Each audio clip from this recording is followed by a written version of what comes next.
Our Father, we thank you this morning. We bless and glorify you for your word to praise. You are the Almighty Father. You are the God of heaven and earth. You are the revealer of secrets. Thank you, O God of heaven and earth, in Jesus' name. Amen. We give you all the glory for your faithfulness that changeth not. We thank you for you are the Lord God of heaven and earth. Because you are the revealer of secrets, we appreciate you having us as our Father, as our God, as our guide, as our light, and as our shepherd. Let your glory be unto you, Lord, in Jesus' name. Amen. Father, we use this moment to thank you for this son, for this child that you are going to help the parents in the area of constant crying. Father, I pray that whatever is causing this child to be having constant crying, Father, let it receive a touch from this moment. Amen. And the child be healed from such. Amen. To the glory of your name. Amen. In the name of Jesus. Amen. Be that glorified as you really fully ready to hear from you. Amen. In Jesus' name we pray. Amen. In Jesus' name we pray. Amen. Let somebody shout hallelujah. Hallelujah. God bless you. Let's have a seat. I believe by now the convention of the Redeemed Priest of God worldwide headquarters in Nigeria had just come to an end, and it was full of signs and wonders. Even though the preliminary sections alone, the lame, the cripple we are still walking, and that can only be God in action. And I'm believing that soon to come, even as you are seated, because the prayer of our dear overseer is that the children, that is the spiritual children that God has given unto him, will be greater than him. So if people can walk under his ministry, I'm declaring also that even in your house, the sick shall be made whole. Amen. Oh, I say the sick shall be made whole. Amen. Hallelujah. Amen. I want to appreciate people who have been working with the transportation department. Can you just stand up here you are?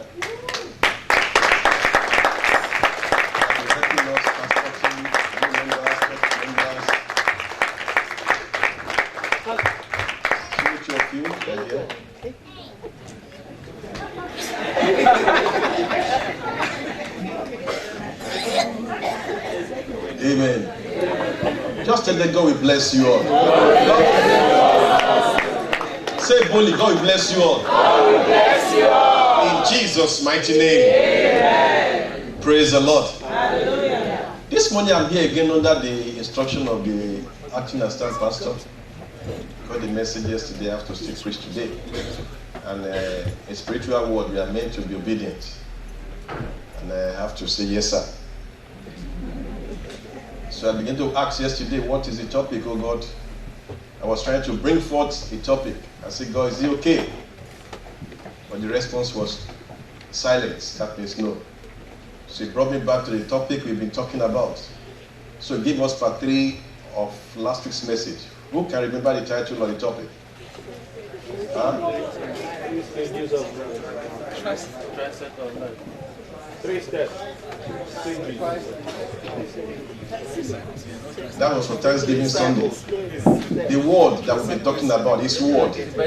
Last week was Thanksgiving and that tricycle. But the one we're preaching for the past 2 weeks ago, that is his word. He gave us part 3 of it.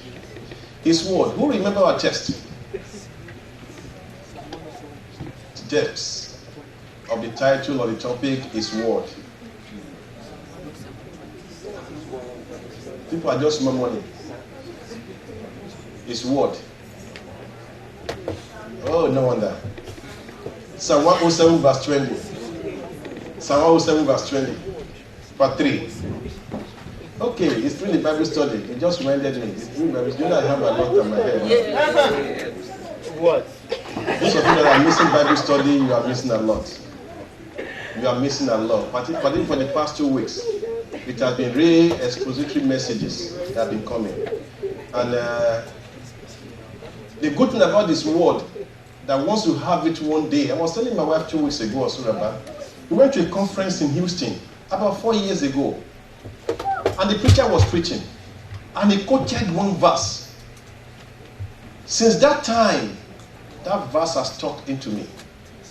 Because I just catch it at that moment and I quote it anyway. I mean, it just sank into me. But I heard it only one time. That's how it works at times. So we'll be teaching about his words. I'm sorry to say that as on Sundays, on Bible study period, we have been having that. Part 3 of it. And we use Psalm 107, verse 20. God bless you, sir. They are actually a staff pastor. God bless you. That means the church on Sunday have never even heard about it. Am I right, sir? Oh, they haven't. Oh. So it's only been Bible study. God really want. No wonder. I was trying to preach another message, but it's like, no, that's not the title. You are not preaching about that. This is the word. So that means God even want the church to hear about it. That means I have to readjust myself a little bit just to touch in little places. I believe that everyone that needs to receive will receive from it in Jesus' name. Psalm 107 verse 20. He said, he sent forth his word and he healed them and delivered them from their destruction. He sent forth. That means when God is sending forth his word, the word has a purpose. And the word also said that the word that God sent will never come back to him except he has accomplished his purpose. But we now found out that though he sent his word, but the word can either be received or be rejected by the recipient. And even in John chapter 6 verse 63, Jesus Christ was saying that the word that I'm speaking unto you, they are spirit and they are life. And because they are spirit and they are life, 1 Corinthians 1:24 now talks about it, that look, even though the word of God is available for everybody, but it will be ignorant to those who are not of the spirit. Because if you are not on the side of the spirit, you cannot comprehend this word. You cannot understand what it's saying. Can you imagine when they came to him in John chapter 2 from verse 5, John chapter 2 from verse 1. And when they got to verse 5, Mary's mother specifically gave them a warning, like pulling their ear, saying, whatever he tells you to do, do it. What does that mean? Because if you are not a spiritually conscious somebody, he might tell you to do something that to your own reasoning, it does not comprehend anything good. They came to him, they need wine. And look at the word he threw to them. Go and fill the water pot with water. I mean, is that crazy? What are you talking about? If we need water, we know where to get water. It won't come to you. But the mother has warned them. Whatever he tells you to do, do it. At times it might be unwise. It might be something that makes you look stupid. But you can't understand it. In Exodus chapter 3, Moses was complaining about to him, saying, God, you are giving an assignment to go and be a spokesman, to go and lead your people in millions. I am not eloquent. You will think that God will say, don't worry, I will heal your sickness.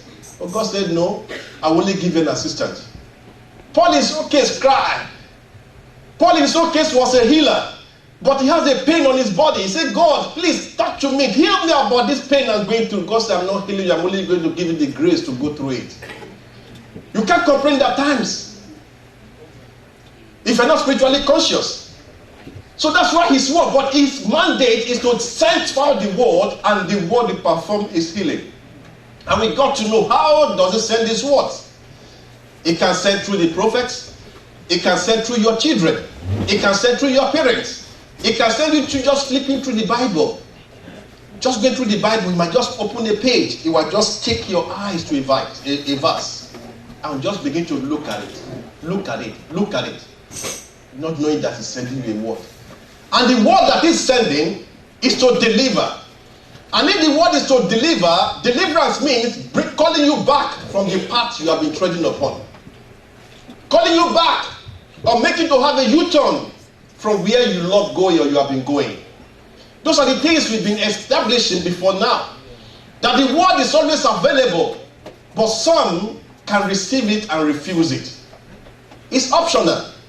That's why I say I've said before you life and death. But I advise you to choose life so that you may live.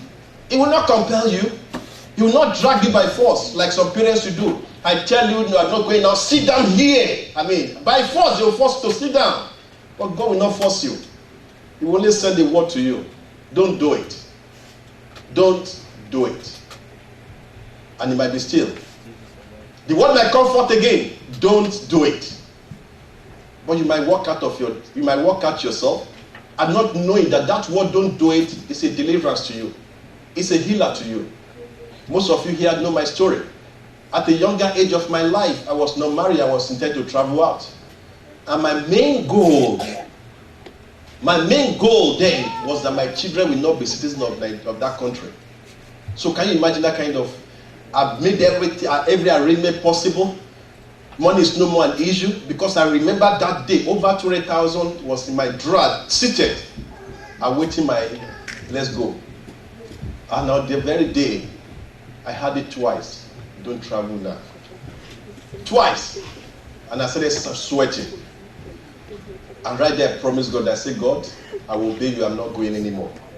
Thank God I did not go. That word, don't travel now. By this age of my life, I now know it's a deliverance word. Because why is it a deliverance word? I'm going with the mindset. I wasn't married. I wasn't a pastor. Neither am I working in the church. So I'm single. So if I have said, God, you know what? I will go, at least let me go first. If I go, then I can come back. He will just leave me alone. You know what devil will do? Right from the plane, he will set up one of his own demonic angel. A lady for that matter. By the time they started remain.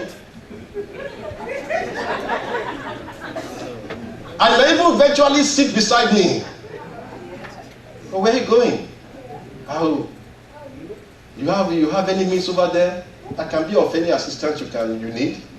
Give me the card or give me a number. Call me if you need anything. And I'm going to the land of unknown. What will I say? I say, praise God. Am I right? And before you know it, I'll be the one calling her. And the devil already knew that your goal, you easily accomplish it. And by the time the girl now started getting close to me, this God is so wonderful. I'll be giving God the glory. It's one, not down. Patrick. I'll say, wow, it's like God has gone ahead of me. I thought it's the devil know what you are looking for is to get married and give birth. But in the wrong place. But because I obeyed, I stayed behind. And now started going to church. I became a worker. I became an assistant pastor. I became a full pastor. The year I was ordained a full pastor in the Redeemed Church was 2000. And the opening for us to travel out came 2001. So God is like saying, you must be a full pastor before you leave that country. But if that word was not sent, I will have been somewhere roaming around. And I'll be fasting and praying. Am I right? I will buy dozens of anointing oil. Everywhere where I hear about any prophet, anoint this oil for me. But the word came. It said that word at that moment. Don't travel now. Twice I heard on that day. And today I can declare that that word is a word of deliverance. Because I won't be standing before you today if not the word is sent. He sent his word and it delivered me from destruction. Because I will have been somebody says husband. Not the person looking at me now. Maybe I will have been working the factory, not behind the pulpit. Is that not deliverance? It said that word, and that word healed me. So today, 3 key words we need to understand about the word, or what to do with the word. Point number 1 is that when the word comes, you have to study the word. You have to study to make sure where is the source. Where is the source? Because I've told you and I will tell you again that if God is to bring you closer, the first thing that God will tell you, messages will pass to you to bring you closer are things that your mother, your father, your husband, your wife will tell you and you argue about it. But God wants to prove his lordship over you. I told them yesterday, the only way you take an ownership of a horse, you can't just go to the market and buy a horse and bring it and you want to climb on it. It will throw you off. But you tie the horse down for days without food. When the horse is really hungry, you come and feed the horse one day. Then another 3-4 days, he's very hungry again, you come another day, you feed him. So by the time he sees you coming, next time, he sees you as a savior. So if you now put your leg on him, you say, write down my savior. When God wants to deal with you or bring you closer, it will demand some things from you that will make you know, you want to be sure that you have clarity that I am the one telling you this that is you are doing. And when he sees you doing it, he will give you applause that yes, he understood that I'm the one. Because I'm sure your father would not have told you to do it, you will do it. Can you imagine the story of Abraham asking to sacrifice his son, his only son, whom he loves? Would Abraham's father told him that Abraham will do it? No, the one he loves. It's why he can't ask him to do it and he will do it. But he's really fully ready to do it. So, number one, when you get the word, you have to study it. Study with why? Because there are some content at times, like it declared in Exodus chapter 15 from verse 26 particularly. It talks about if you diligently hearken to the voice of the Lord thy God and do according to all. So some word may be sent to you, might need some filtering. There may be some things that need to go along that you need to understand. There may be some things to know as you go. So you study. That's why he said in 2 Timothy chapter 2 verse 15. He says, study to show yourself approved unto God. You study that word. God, what are you telling me? Are you telling me I'm going to be a man of God? Are you telling me to be a husband to this woman? God. Okay, if I'm going to be a husband to this woman, what should be my behavior to her?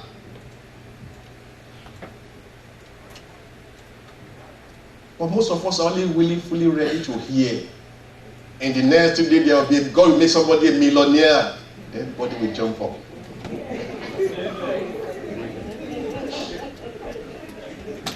Have you ever heard Christians quoting Psalm 91 verse 10? No evil will befall me, neither that any harm come to my dwelling. Who told you that?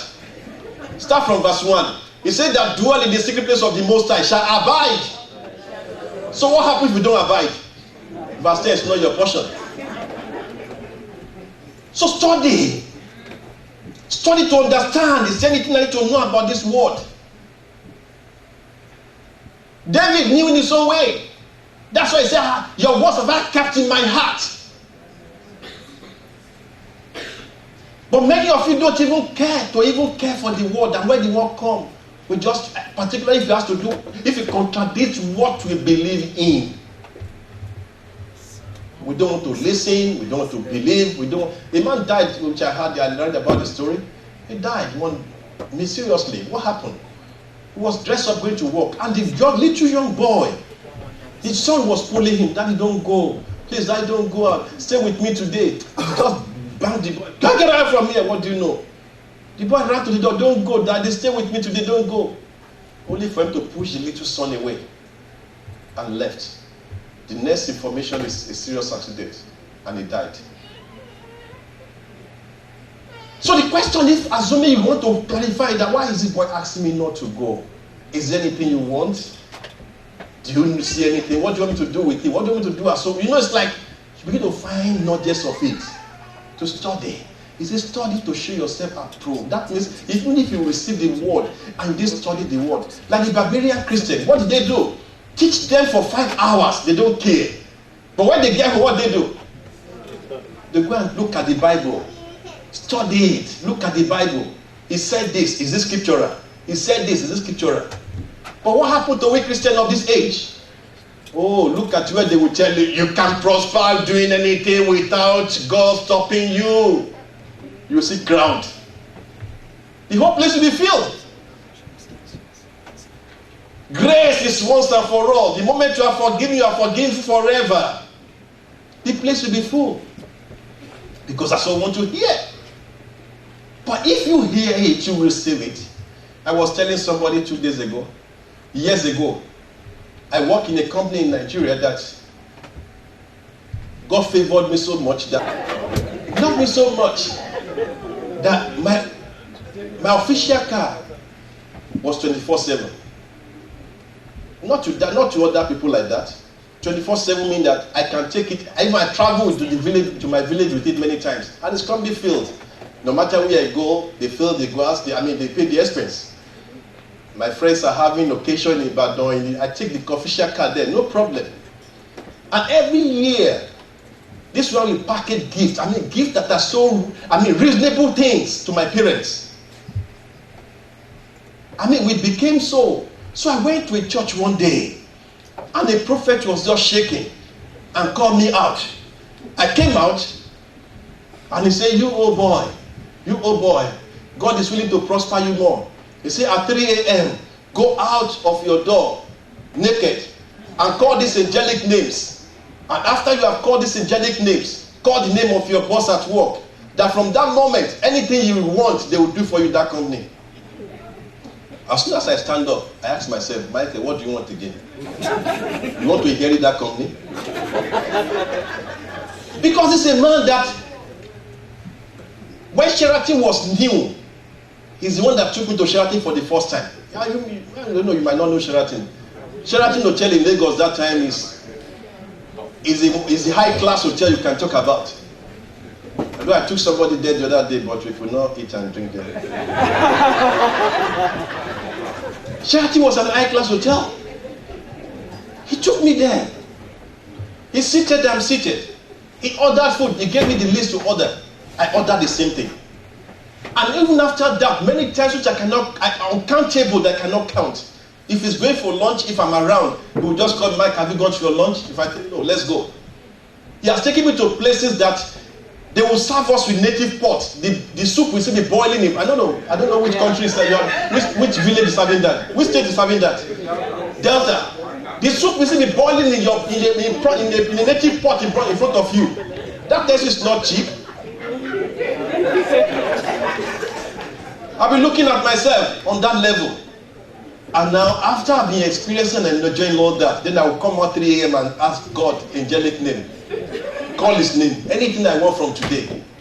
What will I ask for again? Give me the company. What is it? I just ignore it. I ignore it. Because I have to study to make sure, is it right before God? Is it right before God? So even though even to them they are seen as if they sent the word to me already. But I also have to wait and filter it. Is this scriptural, what I want to do? And I come to conclusion it's not scriptural. So I refuse to do it. I refuse to do it. So you have to study the word. And by the time you are studying, you get more understanding, you get more insight. God will reveal it more to you. Look at Moses, when God was calling Moses. In Exodus chapter 3, God called him. And Moses was studying and said, God, what about if I get there and they could not believe me? God said, when you get there, tell them I am that I am sent you. What about this? Just like when he's processing it upon his hand, upon himself. And if I go there now, God, they may ask me this question. They may ask me this question. What about if I approach Pharaoh and Pharaoh is trying to prove difficult? God said, you know what, drop your rod. And he dropped the rod. He said, pick it to become a snake. He said, pick it up. He said, now it is now the rod of Moses in God's hand, in Moses' hand. He looked at the whole issue. He weighed and considered it to know what is well. But guess what? If a word comes to you and say, oh, you are going to be wealthy, many will just jump from the door and begin to dance in their house, sitting down doing nothing. And expecting the word to come. But the question is, you ask God, oh God, I know you are going to prosper me. Can you help me to get myself ready? Can you give me more understanding? What should I do? Where should I go? I pray God will grant us understanding in Jesus' name. Amen. So when you study the word, what do you have to do with it then? You believe it. You do what?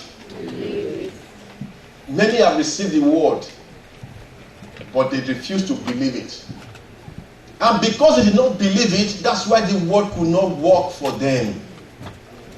You only believe the one that seems to be okay in your own sight. In John chapter 3 verse 18, it said, those that believe are the one that will not be condemned. John 3:18. If you believe, it's only those that believe that will not be condemned. That means you will not be destroyed if you believe. He that believeth on him is not judged. Another version says will not be condemned. If I've not believed, when it says don't travel now, what will have happened to my life now? I will have been destroyed. Because God will be looking at somebody who ought to have been behind the pulpit and now be in the warehouse. Or I've been in one air conditioned office sitting down somewhere. And I'll still be laughing that, oh, it seems all is well. I think I'm taking salary. But God just looking at me. So when you hear his word, the next thing is that you believe whatever he tells you. That's why in John chapter 2 verse 5 we mentioned earlier on, the mother of Moses knew that if you don't believe what he tells you, you might not get your miracle. That's why I say whatever he tells you to do. And another can be whatever he tells you to do, believe it. That is meant well. Believe it that is meant well. Because if you don't believe it, you cannot run to action. It's only when you believe in somebody that you can wait for that person. If you don't believe in that person, have you not known, have you not seen, have you not heard, that you can go and meet somebody and say, oh, I need you to help me. And if the person says, okay, you know what? Tomorrow I will help you. There's somebody that will tell you tomorrow I will help you. You will go with smile, with joy. But there's somebody else that will say I will help you. You go home and begin to pray again. Is that not real? God, help him to control. Don't let him change his mind. Because you don't believe yet. But when you believe, you say, oh, praise God. Then I will see you tomorrow. You are rest assured it's settled. So until you believe on somebody, you might not get the best out of that person. So when you get the word, the first thing is what? Study the word. The second thing is believe. Until you believe in the word, things might not actually happen. Because if you don't believe, you will not be expectant. If I send to you now, say I'm sending you a mail, and you believe me, every day you'll be checking your mail. Am I not right? Somebody is in the church today saying the other day, a word just came that somebody will receive a mail. And she said, they came to, for that week, and she said they came to church on the whole week, she'll be expecting the mail never come. So they came to church on Saturday, and they were about to go out. He told the husband, let's go home first. I'm expecting that mail that pastor prophesied. How many of you heard that testimony? The sharer is even in the house, I believe so. Say, I'm going home, let's go and check before we go anywhere. And they go home, they find the mail. The mail came. Because they were expecting. If they are not expecting, they would have gone everywhere they want to go before going back home. So it's different when God sent a word to you. It's another thing for you to check yourself. Do you believe what is said? Because if you believe what you said, no matter what's happening around you, you will know that he has said all will be well. Amen. I told you that when I initially had my marriage time, when I didn't any part of my marriage, if things are not going well, I'll just tell her, I just want to my time by myself, Later she start disagreeing. No, you can't be alone anymore. But I will tell her, if things are not going on, I need to be alone with God. God, are you going through it with me? If you still by me, I'll be self-confident that it will soon be over. But if I've done something wrong, I want to quickly fix it, so God can still be with me. So you look around you. You believe that if God is with you, no harm shall befall you. No harm. But when you don't believe on him, enemy will just do like this to you, you begin to cry. Have you ever read Psalm 56 verse 11? Look at how bold the sentence comes to be. Psalm 56 verse 11. He said, God, have I put my trust? What can a man of flesh do unto me? How many of you can challenge a demon like that? Because he believes whom he serves. He said, in God have I put my trust. I will not be afraid of what man can do unto me. Those are people who believe on the Lord their God. He said, they that believe in me, in my name, they shall cast out demon.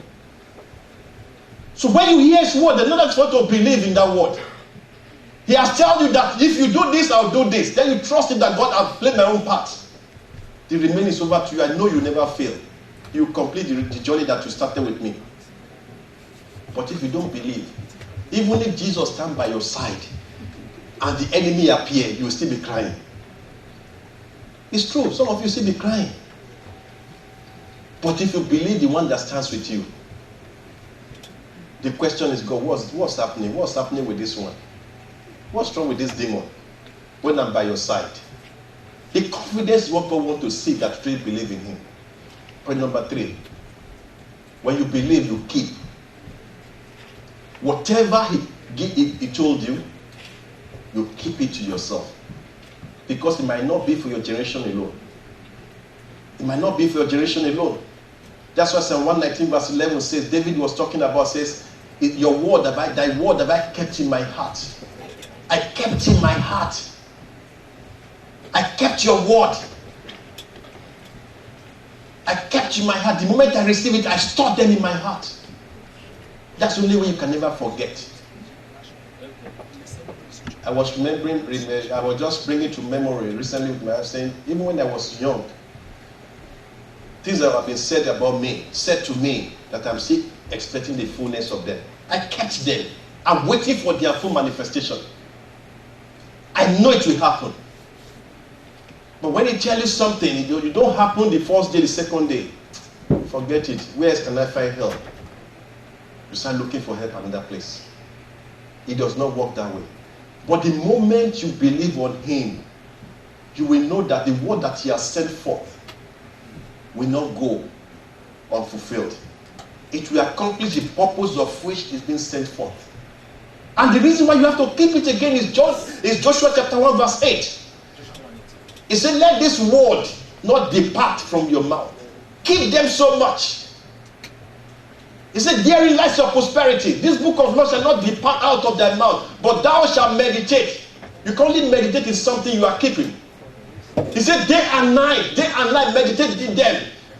And observe to do them. Observe to do that which is written or said about you. Observe carefully to apply them in order. He said, then thou shalt make thy way prosperous. Thou shalt make thy what? Thy way prosperous. And have good success. So this verse alone comprises three words we are talking about. Once you receive a word, you study it, because you can only meditate. Meditate is only when you are studying something. You meditate it. You meditate on it. And then you begin to keep it to yourself. Keep it to yourself. I've learned this today. Okay, I keep it. I've learned this today. I keep it. And that will lead you to being believed. Or the beginning of it all is that you believe us. Because if you don't believe, you won't study it. You won't even study it. But when you believe, you want to be inquisitive. What's the next thing? What's going to happen next? What's the next thing I need to know? What's the next thing I need to know? Have you followed your wife somewhere at times? That you as a man, you just think, what do you say, what they say, and you just walk in and walk out. But you look back and you see your wife still standing. What about it? Like this time they are doing in the school. What are they doing in the school now? Registration or what? Back school. You know, registration that they are doing in school now. I mean, back to school registration. Ask a man to go. Just fill the form, submit it, and go. By the time you are leaving, you see your wife still standing. What time are they going to resume? What time is their lunch time? Is that not true? But for a man, it's already in the can go.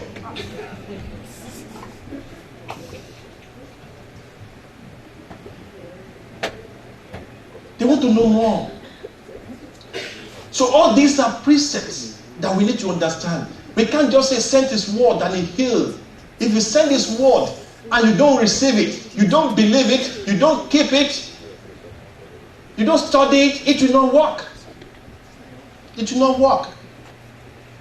Joseph was able to succeed because why he kept his word in his mind. When Potiphar was grabbed his clothes, he said, no.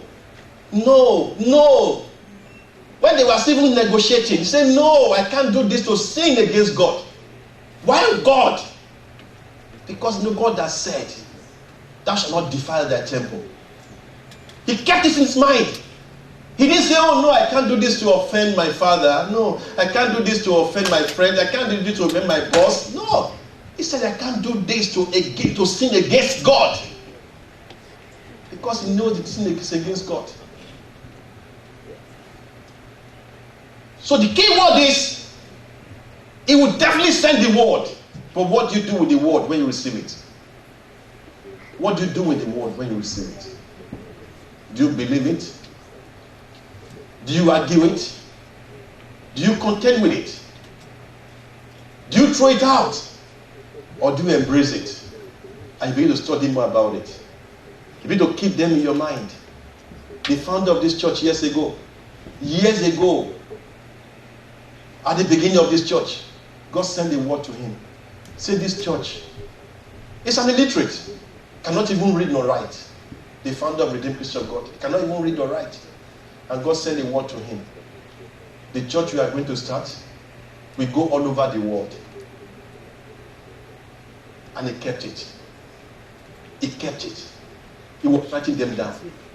He said, Jesus said he will make this church at the second coming. That means this church will not be destroyed. He wrote it down. He was keeping them. And before he died, he called the present overseer and told him the whole thing. God says this church will go all over the world. Today, the Redeemed Church of God is over 170 something countries. And we are still growing. And it started just in one location in Nigeria with an illiterate. But he wrote them down. He wrote them down. So when he was going away, he handed over. He handed over. That's why when you are talking to Jehovah Overseer today, you will say, oh, all this that you are saying, I'm only walking in the covenant that has been laid before me. So I can't change it. I can't change the church planting. I can't change the evangelism style. I can't change it. I'm only walking in it.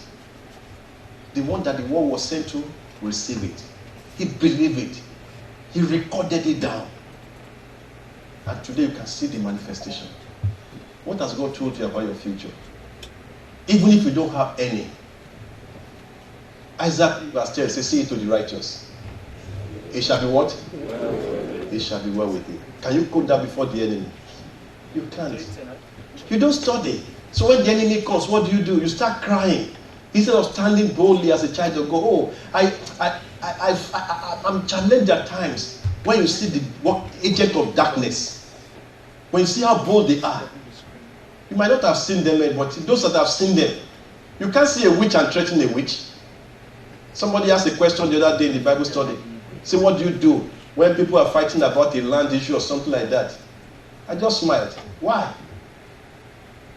Agent of darkness will not fight with you with a land. All he will do is to warn you. Is that all right? He will warn you, don't step on that land. Is that not true? You won't see them say, hey, my land's fine. No. Don't step on that land. And they will go. They will come back and play something there. By the time you put your leg there, you see what happened. You want other people not to go there. What about children of God? Want to remove our shirt and fight? Because we don't know who we are. But if he has said in 1 John chapter 4, verse 4, say, greater is he that dwells in you, than he that is in the world. He's here with you as you are seated. And you go somewhere and an enemy is threatening you. All you need to see, as much as God is in me, you can't push me. I'll be so heavy for you to push. Is it you tiny somebody? You might see me tiny outside. But inwardly, I'm heavy. I'm heavy. Don't try it. I'm warning you. They'll be surprised. But who are you? Shall we rise?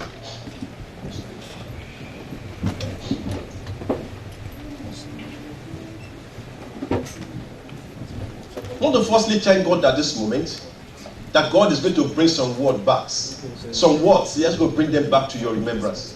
What He has promised you there, what He has said that you have ignored, that you could not even remember. We need to bring them to remembrance. Why not thank Him before we even continue? Thank God for that.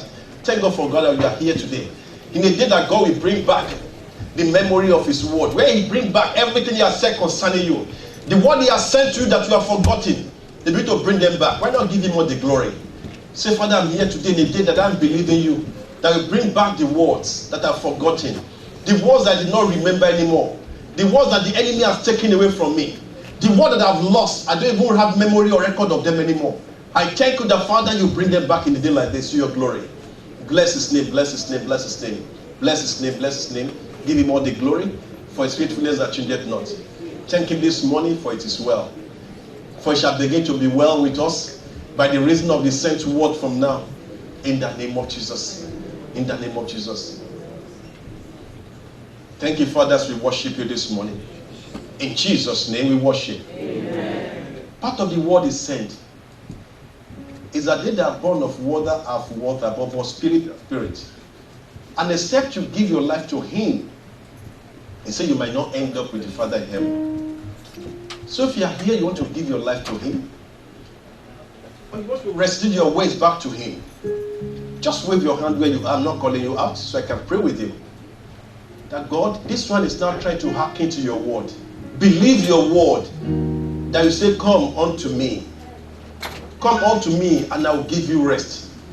This one want to make you be your Lord and their Savior. Just give me a wave of hand where you are. I'll pray with you. And God will add your name among his children. The rest of us, I want to go back. If you can remember any promise, any word that he has sent to you that you have forgotten, or that you have disbelieved, ask for mercy and say, Father, please restore your promise. Restore your promise.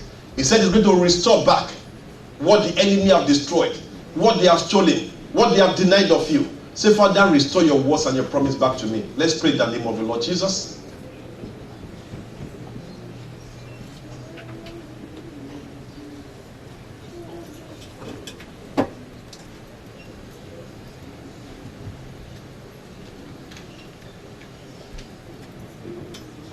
Call them back in the name of the Lord. Call them back. Call them back. Every promises you have lost, that you have ignored, that the enemy has taken away. The parable of the sower, it says he sowed the word around, and some fall among thorns. They receive it, but they could not keep it. They could not allow it to grow because they are choked out. They are choked all around. There are some promises that God has given unto us that they are choked all around. Ask him to restore his promises. God promised you will be head and never be the tail. It's a promise. He said if the enemy come to you one way, they'll flee 7 ways. It's a promise. He said, but you and your children, you are for signs and wonders. The children that God has blessed you with, they are signs and wonders. It's a promise. He declared that it's God that giveth the power to make wealth. It's a promise. It's a promise that he will rebuke the devourers for your sake, that they will not destroy your dwelling. It's a promise. It's a promise that will go before you and make every crooked way straight, and bring you to the point of where you enjoy the secret riches of secret places, riches of darkness, and treasures of darkness, and hidden riches of secret places. He said that will make every crooked way straight, every crooked way before you straighten. It's a promise. Are you struggling now because the ways ahead of you are crooked? You can't even walk them with peace. He said, I will go before you and straighten every crooked way before you. He said, if you go through fire, I will be with you. If through storms, I will not let them overcome you. It's a promise. Why not ask him to repeat his promise concerning you? Or if you want to be like, he said, Father, repeat your personalized promise to me. Let it come with understanding from now. Your personalized promises to me, Father, reveal them to me again. Bring them back to me. Bring them back to me, O God. Bring them back to my hearing. I can understand better to your glory. Thank you, blessed Father. We give you all glory, Lord. In Jesus' mighty name we pray. Amen. Let's hold one another. Hold your partner. Hold each other. Hold one another, yeah? Iron sharpeneth iron. Let them come in. Let those others come in. Let them come in. Iron sharpeneth iron.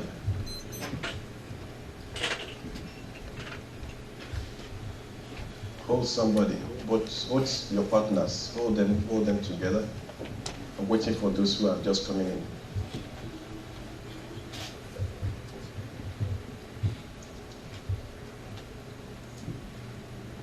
We want to pray together that from this day, every promise, every divine promise stealer that steals divine promise, they will not have access to your promises anymore. Amen. Pray in the name of the Lord Jesus. Every force that steals divine promises, that destroy divine revelations, they will not have dominion over you anymore in the name of Jesus.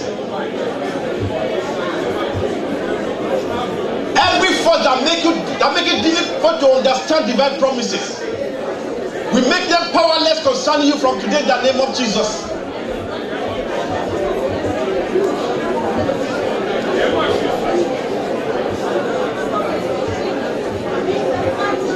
In Jesus' name we pray. You don't understand that prayer. If you understand what it means, you pray more. Daniel prayed, and he was expecting because he believed God will answer his prayer. And the first day he prayed, God has released his answer from heaven. But the prince of Persia withheld the answer, and was stealing the answer from heaven, between heaven and earth. But Daniel keep on persisting that God, I know you are a promise keeper. You will keep your promise of answering my prayers. When God heard his prayer, God said, wait a minute, Daniel, you still pray about this? I've released the answer the first day you prayed about it. God now checked around and said, oh, something's holding it. I want to pray that everyone holding the promise of God for my life or for your life, I declare them powerless from now. I declare them powerless from now in the name of Jesus. I declare them powerless from now in the name of Jesus.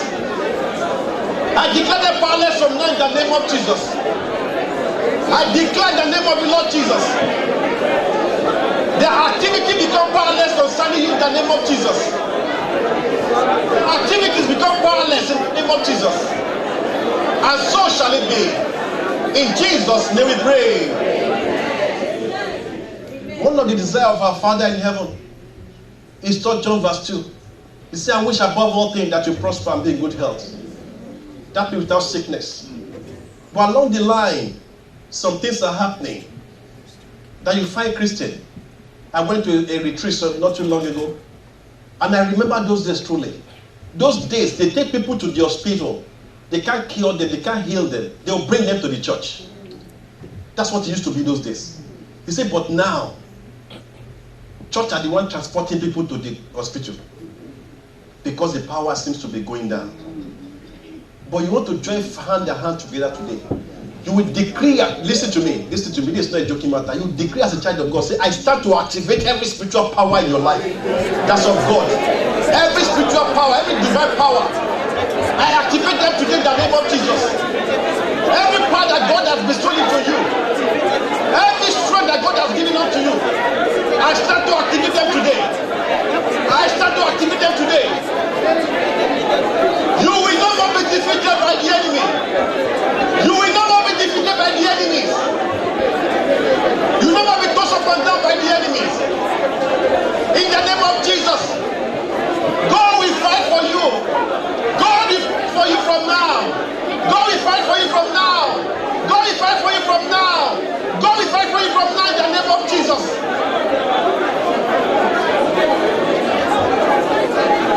So shall it be. In Jesus' name we pray.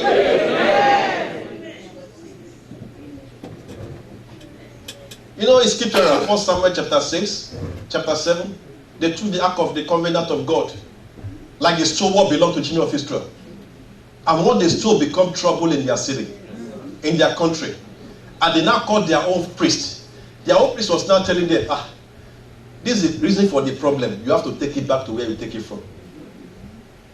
And when they took it back, they said, no, you can't take it back. You have to add the trespass offering. You know what that means? Anyone that take what belongs to you, from this day, God will fight for you. Pray in the name of the Lord Jesus.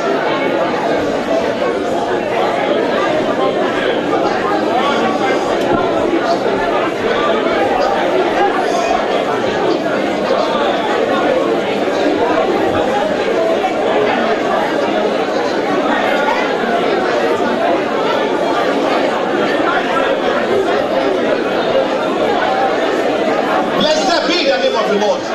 In Jesus' name we pray. Lastly, when God wants to answer your prayers, He gives people who are in position to help you give them sleepless night. To bring Joseph out of the prison, he has to trouble the king with a dream, an ununderstandable dream. To change the story of Mordecai, he gave the king a sleepless night. The king has to call for the book of record.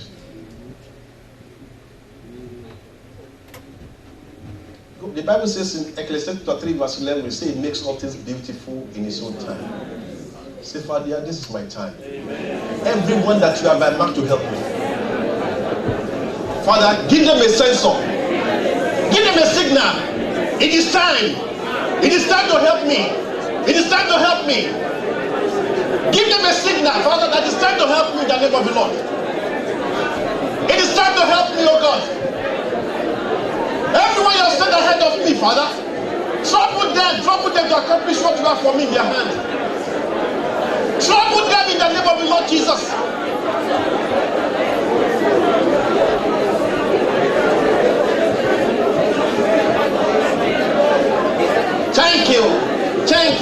Thank you, Lord Jehovah God. In Jesus' mighty name we pray. Can you begin to bless God as if though you know that you believe, that the windows of heaven are open, that you believe that things need to come to be in your life. Begin to bless His holy name. Begin to bless holy name in the name of the Lord. Begin to bless holy name. Give Him all the glory. Give Him all the honor.